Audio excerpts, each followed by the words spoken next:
ഒരു mobile phone ഉപയോഗിച്ചുകൊണ്ട് എങ്ങനെയാണ് വോട്ടെണ്ണലിനെ സ്വാധീനിക്കാൻ ശ്രമിക്കുകയെന്ന് നമുക്ക് എത്ര ആലോചിച്ചിട്ട് മനസ്സിലാവുന്നില്ല.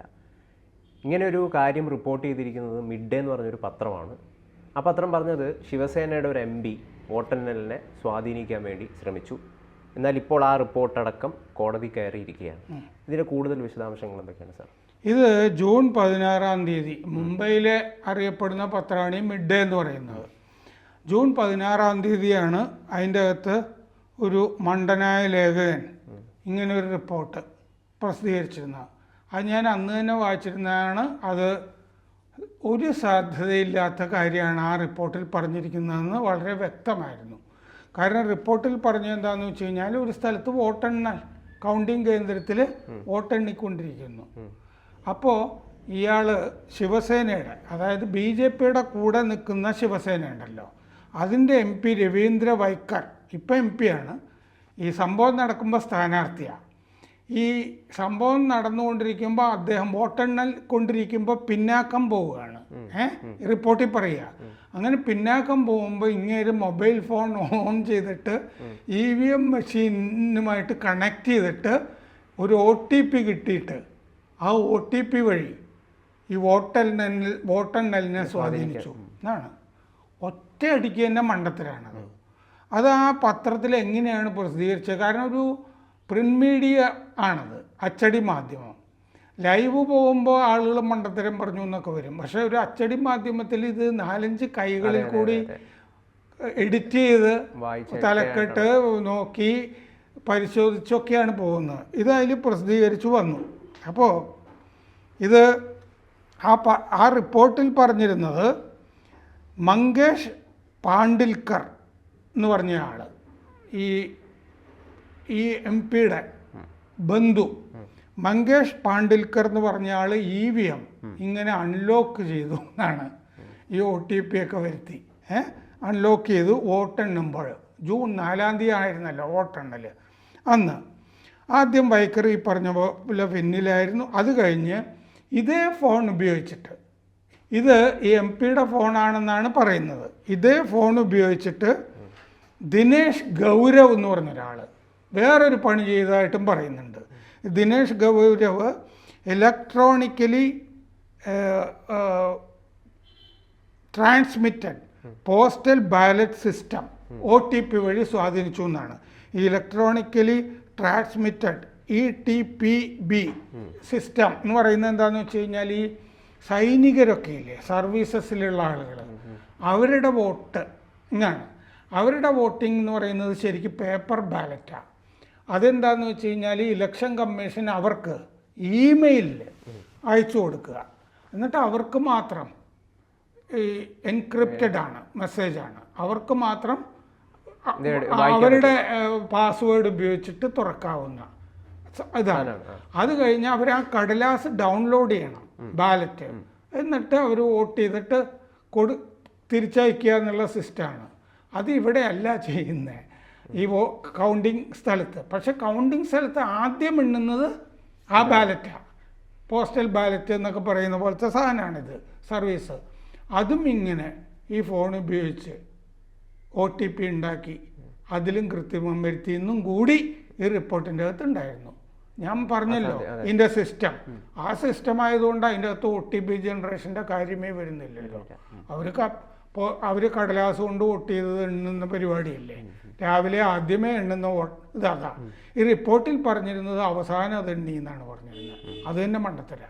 അത് ആദ്യമാണ് എണ്ണുന്നത്. പക്ഷേ ഇതിലെ വേറൊരു കാര്യം, ഇത്രയും അവിശ്വസനീയമായിട്ടുള്ളൊരു കാര്യം, ഒരിക്കലും സാധിക്കാൻ പറ്റാത്തൊരു കാര്യം, വലിയ രീതിയിലാണ് കുറേ ആളുകൾ, പ്രമുഖരായിട്ടുള്ള കുറേ ആളുകൾ അവർ ഷെയർ ചെയ്തവരുടെ പേര് ഇപ്പോൾ കേസ് കൊടുത്തിട്ടുണ്ട്. ഇത് കോടതിയിൽ വിവേകാനന്ദ ദയാനന്ദ ഗുപ്ത എന്ന് പറഞ്ഞ ആൾ ഇന്നലെ മുംബൈ മെട്രോപൊളിറ്റൻ മജിസ്ട്രേറ്റ് കോർട്ടിൽ കേസ് കൊടുത്തു. ഫേക്ക് റിപ്പോർട്ട് 1, വ്യാജ വാർത്ത 2, വ്യാജ വാർത്ത ഷെയർ ചെയ്യുക. ആ ഷെയർ ചെയ്ത ആളുകൾ, ഇത് മിഡ് ഡേയിൽ റിപ്പോർട്ട് ചെയ്ത ആൾ ഗിരീഷ് ഭഗത്താനിയ, ലേഖകൻ, അയാളുംക്കെതിരെയും കേസുണ്ട്.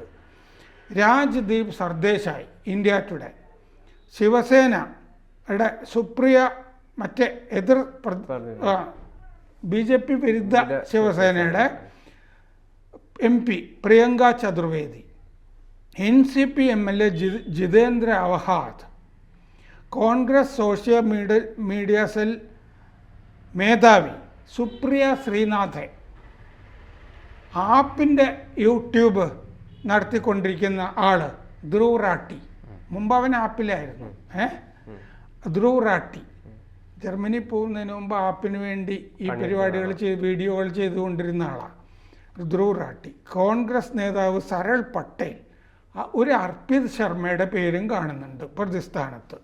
ഇവർക്കെതിരെ 165(3) CRPC ക്രിമിനൽ പ്രൊസീജിയർ കോഡ് അനുസരിച്ചിട്ട് പോലീസ് അന്വേഷിച്ച് റിപ്പോർട്ട് കൊടുക്കണം എന്ന കേസിൽ ആവശ്യപ്പെട്ടിട്ടുണ്ട്. 505(2) വകുപ്പിൻ്റെ കൂടെ 34 വകുപ്പ് ചേർക്കണം. 120B അത് ഗൂഢാലോചനയാണ്, അതും ചേർക്കണം ഇന്ത്യൻ പീനൽ കോഡിൻ്റെ എന്ന് പറഞ്ഞിട്ടുണ്ട്. ഈ എന്നിട്ട് ഇതിൻ്റെ അകത്ത് പറയുന്നുണ്ട്, ആദ്യം പിന്നിലായിരുന്നു ഈ MP, പിന്നെ ഈ പരിപാടി ചെയ്തിട്ടാണ്. ആദ്യം പിന്നിലായിരുന്ന ആളുകളൊക്കെ പിന്നീട് മുന്നിൽ വരാറുണ്ടല്ലോ. ആദ്യം പിന്നിലായാണ് മോദി എന്ന് വന്നിരുന്നില്ലേ, അദ്ദേഹം 1.5 ലക്ഷം വോട്ട് പിന്നെ ജയിച്ചില്ലേ. അതൊക്കെ ഇലക്ഷനിൽ പതിവുള്ള കാര്യങ്ങളാണ്. രാഹുൽ ഗാന്ധിയും ഇത് ഷെയർ ചെയ്തിരുന്നു. പക്ഷേ ഈ കേസിൽ രാഹുൽ ഗാന്ധിയുടെ പേരില്ല. ആദിത്യ താക്കറെ ഷെയർ ചെയ്തിരുന്നു, അയാളും കേസിലില്ല. പിന്നെ സ്വാഭാവികമായിട്ടും ഈ സ്യൂഡോ സെക്കുലർ നേതൃസംഘത്തിൽപ്പെട്ട പ്രശാന്ത് ഭൂഷൺ അഭിഭാഷകൻ, അദ്ദേഹവും ഷെയർ ചെയ്തിരുന്നു. അദ്ദേഹവും കേസിൽ ഈ മുംബൈയിലൊക്കെയുള്ള മുംബൈ കേന്ദ്രമായി പ്രവർത്തിക്കുന്ന ആളുകളാണ് ഉള്ളത്. ഈ സംഭവിച്ചത് എന്താണെന്ന് പിന്നീട് പോലീസ് അന്വേഷണത്തിൽ കണ്ടിരുന്നു. അവിടെ ഒരു ഫോൺ ആരോ മറന്നു വച്ചിരുന്നു ഈ വോട്ടെണ്ണൽ കേന്ദ്രത്തിൽ. അങ്ങനെ ഒരു ഫോൺ അവിടെ നിന്ന് കണ്ടുകിട്ടിയത് പോലീസ് എടുത്തുകൊണ്ട് പോയിരുന്നു. ഇത് ആരുടെയാണെന്നൊക്കെ കണ്ടുപിടിക്കാൻ. അത് ഫോറൻസിക് പരിശോധനയ്ക്കും അയച്ചിരുന്നു, അതിലെന്താ ഉള്ളതെന്നൊക്കെ കണ്ടുപിടിക്കാൻ. കാരണം സംശയാസ്പദമായിട്ട് ഒരു മൊബൈൽ ഫോൺ ഒരു സ്ഥലത്ത് കാണുകയാണല്ലോ, മറന്നു വെച്ചിട്ട് പോയതാണത്. അങ്ങനെ കൊടുത്തതാണ്. അങ്ങനെ പോലീസ് കൊണ്ടുപോയി എന്നുള്ള വിവരം ലേഖന് കിട്ടി. പിന്നെ നമ്മുടെ ഇവിടുത്തെ മാപ്രകളെ പോലെ തന്നെയാണല്ലോ ആഗോളതലത്തിലും മാപ്രകൾ. പിന്നെ ഭാവനയിൽ ഈ ഫോൺ മറ്റേ ആളുടെയാണ്. അതിലിങ്ങനെ OTP ഉണ്ടാക്കി വോട്ടെണ്ണലിന്. സത്യത്തിൽ EVMമായിട്ട് ഈ മൊബൈൽ ഫോണിന് ഒരു കണക്ഷനും ഇല്ല, സാധ്യമേ അല്ല. EVMൽ അങ്ങനെ കണക്ട് ചെയ്യാവുന്ന സിസ്റ്റം ഇല്ല, ഇന്റർനെറ്റ് സംവിധാനം ഇല്ല. പക്ഷെ അമേരിക്കയിലെ EVMകളിൽ അങ്ങനെ എന്തോ ഉണ്ട് എന്ന് ഞാൻ വായിച്ചിട്ടുണ്ട്. അതുകൊണ്ടാണല്ലോ ആ എലോൺ മസ്ക് അടുത്ത കാലത്ത് എന്തൊക്കെയോ മണ്ടത്തരം പറഞ്ഞു കഴിഞ്ഞപ്പോൾ രാജീവ് ചന്ദ്രശേഖർ പറഞ്ഞിരുന്നല്ലോ, അതിൽ നിങ്ങളുടെ അമേരിക്കയിൽ അത് സാധ്യമായിരിക്കും, ഇവിടെ ഈ പരിപാടിയൊന്നും നടക്കില്ല, ഹാക്ക് ചെയ്യാനൊന്നും പറ്റില്ല, ഞങ്ങളുടെ സിസ്റ്റം വേറെയാണ് എന്ന് രാജീവ് ചന്ദ്രശേഖറിനെ പോലെ അത്രയും ആ കാര്യത്തിൽ വിവരമുള്ള ഒരാൾ വേറെ ഇല്ല. അദ്ദേഹം തന്നെ അത് പറഞ്ഞാണ്. ആ ഫോണിൻ്റെ ഉടമയെ അറസ്റ്റ് ചെയ്യുകയുണ്ടായി പോലീസ്. അത് ഈ MP ഒന്നുമല്ല, വേറെ ആളാണ്. അപ്പോൾ അവിടെ വച്ച് മറന്നതിൻ്റെ പേരിലാണ്. അങ്ങനെ ചെയ്യാൻ പാടില്ലായിരുന്നു. ഒരു ഡെർലിക്ഷൻ, ഒരു എന്താ പറയുക, ഒരു ശ്രദ്ധക്കുറവ്, ജാഗ്രതയില്ലായ്മ അതിൻ്റെ പേരിൽ, പത്രത്തിൻ്റെ അല്ല, ആ മൊബൈൽ ഫോൺ ഉടമകൾ അതിൻ്റെ പേരിൽ. അതുകൊണ്ട് ഇത്രയും പ്രശ്നങ്ങൾ ഉണ്ടായല്ലോ. അവർ അറസ്റ്റ് ചെയ്തിട്ടുണ്ട്. ഇലക്ഷൻ കമ്മീഷൻ ഈ മിഡ് ഡേക്ക് നോട്ടീസ് അയച്ചിട്ടുണ്ട്, നിങ്ങൾ ഇത് ശരിയല്ല എന്നൊക്കെ പറഞ്ഞിട്ട്. മിഡ് ഡേ ഈ റിപ്പോർട്ട് ഞങ്ങൾക്ക് തെറ്റുപറ്റിയതാണെന്ന് പറഞ്ഞിട്ട് പിൻവലിച്ചിരുന്നു. പക്ഷെ അതുകൊണ്ട് കാര്യമില്ലല്ലോ, ഡാമേജ് സംഭവിച്ചു കഴിഞ്ഞാണല്ലോ.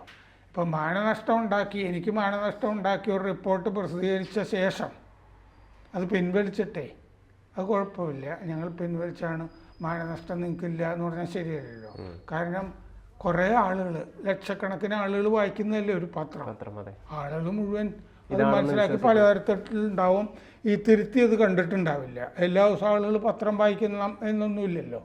അതുകൊണ്ടിപ്പോൾ ഇത്രയും ആളുകൾ, ധ്രുവ് റാട്ടിക്കൊക്കെ ഇനി ഇന്ത്യയിൽ കാലുകുത്തിയാൽ തന്നെ അറസ്റ്റിലാവുക, ജയിലിലാവുക, ഉണ്ട തിന്നുക. ഹരിയാനക്കാരനാണല്ലോ, കുടുംബം മൊത്തം ഇപ്പോൾ ജർമ്മനിയിലേക്ക് അവിടെയാണ്.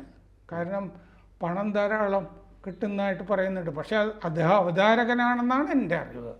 എഴുതി കൊടുക്കുന്നതൊക്കെ ഹർഷ്മന്ദർ എന്ന് പറഞ്ഞ് സോണിയാഗാന്ധിയുടെ ഒരു ഉപദേഷ്ടാവുണ്ട്, എഴുതി കൊടുക്കുന്നത്. സ്ക്രിപ്റ്റ് പുള്ളി മുമ്പ് എഴുതാറുണ്ടായിരുന്നു, ആദ്യമായിട്ടൊന്നുമല്ല. അങ്ങനെ IAS നിന്ന് VRS എടുത്തതാ. മോദി വന്നു കഴിഞ്ഞപ്പോൾ ഇനി ഇന്ത്യ ശരിയാവില്ല എന്ന് പറഞ്ഞിട്ട് IAS നിന്ന് VRS എടുത്തൊരു മഹാനാണ് ഈ ഹർഷ്മന്ദർ. ഹർഷ്മന്ദർ ജോർജ് സോറോസിൻ്റെ സഹായത്തോടു കൂടി ഒരു NGO നടത്തുന്നുണ്ട് ജർമ്മനിയിൽ. അതുമായൊക്കെ ബന്ധപ്പെട്ട് നിൽക്കുന്ന ആളാണ് ഈ ധ്രുവ് റാട്ടി. മുമ്പ് അതിൻ്റെ വിശദാംശങ്ങളൊക്കെ ഞാൻ ഒരു ചർച്ചയിൽ പറഞ്ഞതാണ്, വളരെ വിശദമായിട്ട് നമ്മളിവിടെ പറഞ്ഞിട്ടുള്ളതാണ്.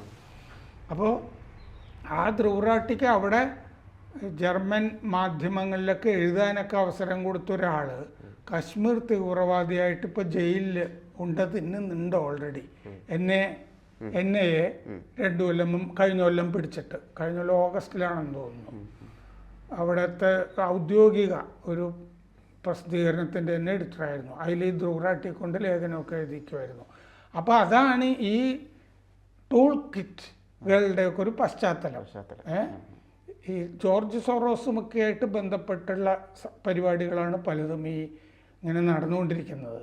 പെട്ടെന്ന് അതാണ് ഈ മണ്ടത്തരം. കഴിഞ്ഞ ദിവസം എയർപോർട്ടിൽ മേൽക്കൂര, അത് 2009 ഷീലാ ദീക്ഷിത് ഉദ്ഘാടനം ചെയ്ത കെട്ടിട, മോദി ഉദ്ഘാടനം ചെയ്ത അപ്പുറത്ത് ജോറായിട്ട്. അതേപോലെ ഗുജറാത്തിലും എന്തോ ഇപ്പോൾ ഒരു വാർത്ത വന്നിട്ടുണ്ട്, ഇങ്ങനെ ഓരോ ദിവസം വേറൊരു സ്ഥലത്തും പൊട്ടി വീണു എന്നൊക്കെ വായിച്ചു. അല്ലെ ഇത് പ്രത്യേകിച്ച് മൻമോഹൻ സിംഗിൻ്റെ കാലത്ത് പ്രഫുൽ പട്ടേൽ വ്യോമയാന മന്ത്രിയായിരുന്നപ്പോൾ ഡൽഹി മുഖ്യമന്ത്രി ഷീലാ ദീക്ഷിത് ഉദ്ഘാടനം ചെയ്ത മേൽക്കൂരയാണ് പൊട്ടി വീണത്. അപ്പോൾ മോദി രാജിവെക്കണം എന്ന് പറഞ്ഞ് ഖാർഗെ പറയേണ്ടത് മുൻകാല പ്രാബല്യത്തോടു കൂടി മൻമോഹൻ സിംഗ് രാജിവെക്കണം എന്നാണ്. അങ്ങനെ ആവശ്യപ്പെടട്ടെ. ഇങ്ങനെ ഓരോ ദിവസം രാമക്ഷേത്രത്തിലെ വിള്ളല് മറ്റേ വൈദ്യുതിക്ക് വേണ്ടി ഇങ്ങനെ പൈപ്പ് ഉണ്ടാക്കി വെക്കുമല്ലോ വയറ് പോകാൻ, അപ്പൊ ആ വയറിൽ കൂടി വെള്ളം പോയതാണ്. അത് മുകളിലെ നിലയും ഗോപുരം വരുമ്പോൾ ഇത് എൻ്റെ വീട്ടിലും ഈ ആദ്യത്തെ മഴ പെയ്യുമ്പോൾ ചോരാറുണ്ട്. കാരണം റീഇൻഫോഴ്സ്ഡ് അല്ല ഈ കോൺക്രീറ്റ് ട്രീറ്റ് ചെയ്തിട്ടൊന്നുമില്ല. കോൺക്രീറ്റിൽ കൂടി വെള്ളം ഇറങ്ങും, ഹോൾസ് ഉണ്ടല്ലോ ഇതിൻ്റെ അകത്ത്. അത് ആദ്യത്തെ മഴയ്ക്ക് മാത്രമാണ് അത് സംഭവിക്കുക. പിന്നെ വെള്ളം ഇറങ്ങാനുള്ളൊക്കെ ഇറങ്ങി ഫില്ല് ചെയ്തല്ലോ. അങ്ങനെ മിക്കവാറും കോൺക്രീറ്റ് കെട്ടിടങ്ങളിലൊക്കെ ഉണ്ടാകുന്നതാണത്. ഞാനിത് പല ഘട്ടങ്ങളിലും വീടുകളിൽ കണ്ടിട്ടുള്ളതാണ്. തൃപ്പൂണിത്തുറയിലെ വീട്ടിലും മരട്ടിലെ വീട്ടിലും ഒക്കെ ഇത് ഞാൻ സംഭവിക്കാറുണ്ട്. എന്തായാലും മിഡ് ഡേയുടെ കാര്യം എന്താവും നമുക്ക് നോക്കാം. ഇത് വലിയ മാനനഷ്ട കേസായതുകൊണ്ട് ഇത് ഒരുപാട് നഷ്ടപരിഹാരം കൊടുക്കുക. കാരണം ചെയ്തതാണിത്. ഇത് അവരുടെ ഈ ഇലക്ഷൻ കമ്മീഷനും ഒക്കെ കേസ് ഉള്ളതാണ് ഓൾറെഡി, ഷെയർ ചെയ്തവരുമൊക്കെ. ഇങ്ങനെയൊന്നും നടക്കാൻ പാടില്ല. മാത്രമല്ല നാളെ നമ്മുടെ പുതിയ സംഹിതകൾ വരികയല്ലേ, ആ സംഹിതയിൽ ഇങ്ങനത്തെ കുറ്റങ്ങൾക്കൊക്കെ കാര്യമായ ശിക്ഷയൊക്കെ പറയുന്നുണ്ട്. മൊത്തം നിയമം നാളെ മുതൽ മാറുകയാണ്, അതിൻ്റെ അകത്തൊക്കെ വരും. അപ്പോൾ ഇങ്ങനെയൊക്കെ ചെയ്യുന്ന ഈ ടൂൾ കിറ്റ് മാധ്യമപ്രവർത്തകരുണ്ടല്ലോ, ഇവരൊക്കെ ഇനി ഉണ്ടതിന്ന് നടക്കുക എന്നുള്ളതേ ഉള്ളൂ. ഇതൊക്കെ കോൺഗ്രസിനെയൊക്കെ പ്രകീർത്തിച്ചോട്ടെ, മാധ്യമപ്രവർത്തനം നടത്തുമ്പോൾ അത് സത്യമായിരിക്കാനും കഴിയുന്നത്ര നിഷ്പക്ഷമായിരിക്കാനും. ഇപ്പോൾ ഇവിടുത്തെ പല ചാനലുകളും പത്രങ്ങളും കോൺഗ്രസിൻ്റെ കൂടെയാണെന്നുള്ളത് നമുക്കറിയാം. ആയിക്കോട്ടെ, അത് വോട്ട് ചെയ്യുമ്പോൾ പോരെ. ഈ മാധ്യമപ്രവർത്തകൻ എന്തിനാണ് ഈ മൈക്കിൻ്റെ മുമ്പിൽ വരുമ്പോൾ അവതാരകൻ എന്തിനാണ് കോൺഗ്രസ്സുകാരനാകുന്നത്? അയാൾ വോട്ട് ചെയ്യുമ്പോൾ കോൺഗ്രസ്സുകാരനായാൽ പോരെ. ഒരു സംഭവം നടന്നത്, ആ സംഭവം എങ്ങനെയാണ്, ഇതിങ്ങനെയാണ് എന്ന് പറഞ്ഞാൽ പോരെ. തെറ്റ് പറ്റിയാൽ ഏറ്റു പറഞ്ഞുകൂടെ. 2009 ഷീലാ ദീക്ഷിത് ഉദ്ഘാടനം ചെയ്താണ് അത് എന്ന് പറഞ്ഞുകൂടെ. ചോർന്നത് ഇങ്ങനെയായിരിക്കാം എന്ന് പറഞ്ഞുകൂടെ. രാമക്ഷേത്രം ഒന്നുമില്ല. ഇന്ന് മനോരമയിൽ ഞാൻ കണ്ടു, ബീഹാറിൽ അവർ പ്രത്യേക പാക്കേജ് ചോദിക്കുന്നു, വലിയ ബുദ്ധിമുട്ടായിരിക്കും മോദിക്ക്. ഒരു ബുദ്ധിമുട്ടുമില്ല. ആ പ്രത്യേക പാക്കേജ് ആന്ധ്രയ്ക്കും അനുവദിച്ചു കൊടുക്കും, ബീഹാറിനും അനുവദിച്ചു കൊടുക്കും, വേണമെങ്കിൽ ഒഡീഷയ്ക്കും അനുവദിച്ചു കൊടുക്കും. ഇതൊക്കെ പണ്ട് ഇത് പല ക്രൈറ്റീരിയ ഉണ്ട്, ഇത് വെച്ച് ചെയ്യാവുന്നേ ഉള്ളൂ. ഇതുകൊണ്ട് വലിയ ബുദ്ധിമുട്ടൊന്നും വരാനില്ല. 10% വായ്പയായിട്ട് ഈ ഗ്രാൻഡ് അനുവദിക്കുമല്ലോ, അതിൻ്റെ അകത്ത് മറ്റവർക്ക് 60%, 10% മറ്റ് സംസ്ഥാനങ്ങൾക്ക് അനുവദിക്കുമ്പോൾ ഇവർക്ക് 60% ഗ്രാൻഡിന് ഈടായിട്ട് ചെയ്യും. അതിൻ്റെ പാക്കേജിൻ്റെ നിയമങ്ങളൊക്കെ ചെയ്യും. അത് ചെയ്യും. കാരണം എന്താണെന്ന് വെച്ചാൽ അവിടെ മറ്റേ നായിഡുവിനെ പുതിയ തലസ്ഥാനം പണിയാനുണ്ട് അമരാവതിയിൽ. അത് ഇന്നല്ല, അത് 33,000 കോടി രൂപയ്ക്ക് പണ്ട് തന്നെ സാങ്ഷനായിട്ടുള്ളതാ. പിന്നെ നായിഡുവിന് മുമ്പ് വന്ന ജഗൻ റെഡ്ഡിയൊക്കെ ഉണ്ടല്ലോ, ക്രിസ്ത്യൻ ഫണ്ടമെന്റലിസ്റ്റുകൾ, മതമൗലികവാദികൾ, അവരാണ് അമരാവതിയിൽ ഞങ്ങൾക്ക് വേണ്ടെന്നും പറഞ്ഞിട്ട് അത് തടഞ്ഞു വെച്ചിരുന്നത്. അതല്ലാതെ ഒന്നുമില്ല. ഇപ്പം 55,000 കോടി രൂപയായി. അപ്പം അതിന് അയാൾക്ക്, നായിഡുവിന് അർഹതയുണ്ട്. അർഹതയുള്ളതാണ് ആ സംസ്ഥാനങ്ങൾ. അവർക്കത് അനുവദിച്ചു കൊടുക്കും. അതിൻ്റെ അകത്ത് കൺഫ്യൂഷനേ ഇല്ല. മോദിക്കും കേന്ദ്ര സർക്കാരിനും വെറുതെ ഇല്ലാത്ത കൺഫ്യൂഷൻ ഇങ്ങനെ പടച്ചു വിട്ടുകൊണ്ടിരിക്കുകയാണ്. അതുകൊണ്ടാണ് ഈ ഉണ്ട തിന്നാൻ പോകുന്നത്.